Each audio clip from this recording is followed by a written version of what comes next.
Hey everybody, welcome to the channel. I'm Jim. I have a review for a 2020 film called His House. This was a movie that was recommended to me by a security guard at Walmart, Sam. It's a Netflix movie, so if you have Netflix, you can check this out.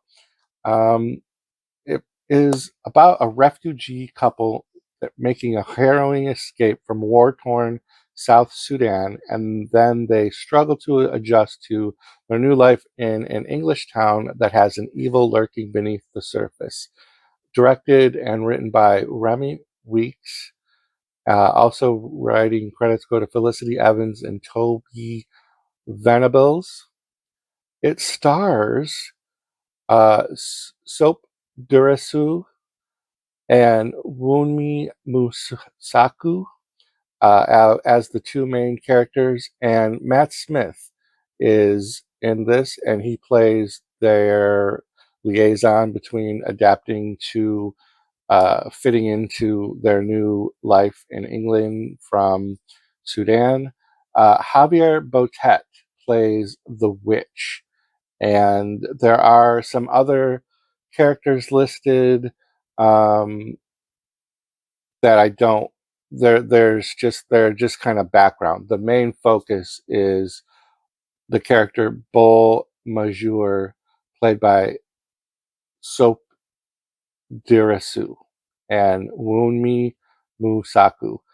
Um, they are the main focus, and this movie was actually everything that Sam, the security guard, described to me that it would be. Um, It was really, really intense. It's a very slow burn kind of a movie.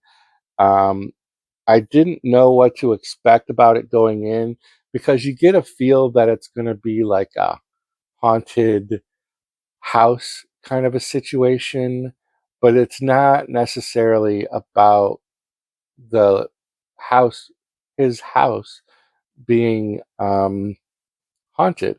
And it's really an interesting look at what a person will go through, what lengths they will do to save themselves, to save their loved ones. Like what will a person go through?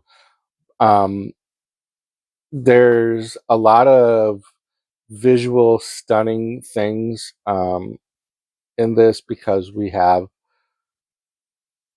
stress related like sleep deprivation, and when he does sleep, he's drifting into some nightmare scenes, flashbacks to their escape from South Sudan, and you start to build the story for why um, he's going through what he's going to what he's going through, and he thinks the house is haunted. They are living in a shambles. Like the refugees get put into this really, really run down apartment camp area. It's not a camp, but it's like an apartment. Um, and it's theirs. They can do whatever they want with it. And they have strict rules that they have to follow, and they have to do their check-ins to maintain the refugee status and have certain things provided to them.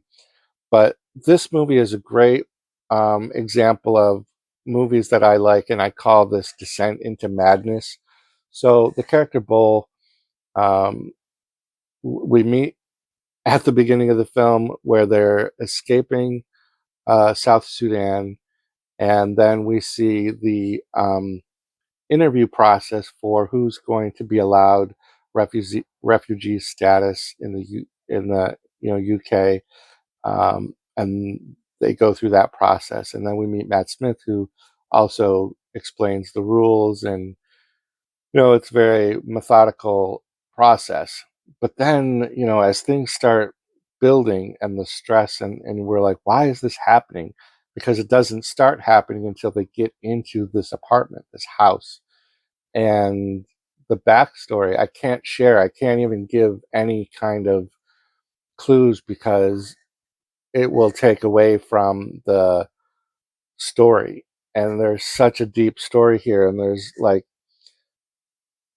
the culturally infused backstory of this witch um,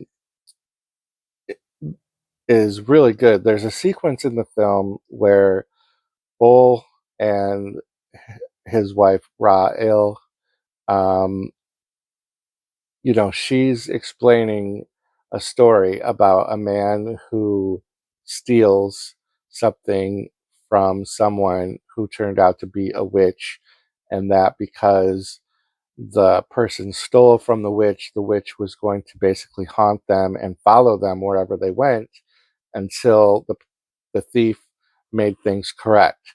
So she was kind of explaining um, to Bull, what could be happening to him, basically. And he goes crazy. He goes really, really nuts. You think of it in terms of The Shining, where uh, Jack Torrance like starts out, they move into this new location, and then because of the isolation, he starts having, crazy, but also the place was haunted. So like it's a very similar kind of a thing going on here. And then, just the violence amps up and the craziness amps up, and then it's such a slow burn. And then when we get to that third act, it really kind of all comes together. Uh, a very unexpected ending for me. It even got a little emotional. I really loved the story. You know, I went to do the research on IMDb, and I was kind of disturbed, and I guess it's just the nature of our world at the moment, where people are very quick to accuse things of being woke, or this was cramming down our throats messages about whatever, refugees or racism or anything like that.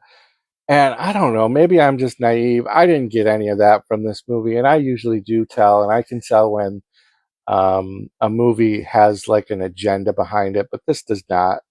If you happen to somehow come across a review like that of this movie, yeah, I don't think that that's the case at all. This is definitely just a horror movie that has a very different set of cast and backstory to it than the traditional haunted, possessed person or haunted persons or haunted house. It's very, very well done. It's a good story. If you can sit through the slow burn part of it, like for me, I didn't mind it at all. I was very vested in it. Plus, I'm going to see the security guard that recommended it to me, so we're going to probably have even more conversation about this movie. Um, but I thoroughly enjoyed it. It's definitely worth a check out on Netflix. It's a 2020 film, so it's still relatively accessible. It was neat seeing Matt Smith in this too. But yeah, let me know if you check this out. It's a really good um, culturally based kind of horror, urban legendy kind of story. I don't know how to best describe it. Like there's La Llorona as like that has a cultural backstory to it. Um, but yeah, so check it out. It's definitely worth it. Let me know what you think in the comments down below. It's a nice slow burn psychological horror that does get some very amped up action and a very surprising ending as well.